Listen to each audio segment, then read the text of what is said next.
Anak laki-laki menyaksikan ibu dibunuh dengan kejam oleh ayah, tapi dia tidak bisa berbuat apa-apa. Jiang Suren, yang kehilangan cinta ibunya sejak kecil, dalam sebuah pameran, secara tidak sengaja bertemu dengan seorang penggemar kuda yang terlihat sangat mirip dengan ibunya. Dia jatuh cinta pada pandangan pertama, maka mulailah mengejar uang. Pria menikahinya dalam waktu kurang dari sebulan, tapi Mary yang sudah menikah tidak mendapatkan kebahagiaan sedikit pun. Jiang Su, yang dibesarkan oleh ayahnya sejak kecil, juga menjadi ibu mudah tersinggung, sangat mengendalikan. Simpan Mary di villa mewah setiap hari, pergi keluar dan biarkan pengawal mengikuti. Saya tidak senang di malam hari dan saya ingin memukul istri saya. Kehidupan seperti itu, Mary, akan segera berakhir. Untuk lepas dari genggamannya, dia hanya bisa pergi ke kekecewaan operasi plastik, dan dokter mengubahnya menjadi pacar yang sudah meninggal. Penampilan Xia Jing, hubungan antara keduanya menjadi semakin halus. Pada saat ini, Jiang Suren diselidiki, mengetahui bahwa Xia Jing mengalami kecelakaan mobil 5 tahun yang lalu. Setelah waktu itu, dia lumpuh di tempat tidur dan menjadi sayur.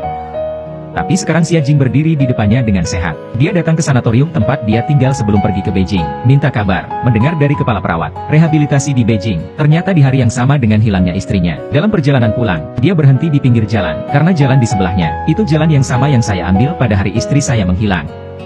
Dia cukup yakin istrinya tidak mati. Malam itu, pasti ada mobil di sini yang menghilangkan tenaga kuda. Karena Xia Jin selalu menghindarinya, dia hanya bisa menekan museum seni yang dibuka oleh Xia Jin. Bagaimanapun, Jiangsu, chaebol nomor 1 di Korea Selatan. Sebuah kata dapat menentukan hidup dan matinya sebuah perusahaan. Tidak mungkin bagi David untuk mengelola Hela di galeri seni, hanya dengan bantuan dokter. Tapi dokter tahu, Jiang Suren hanya menganggap ini sebagai kepala berdarah. Datang dan selidiki keberadaan Mary. Jadi dia memutuskan untuk menutup museum meskipun itu ditutup. Aku juga tidak akan membiarkan Mary bertemu Jiang Suren.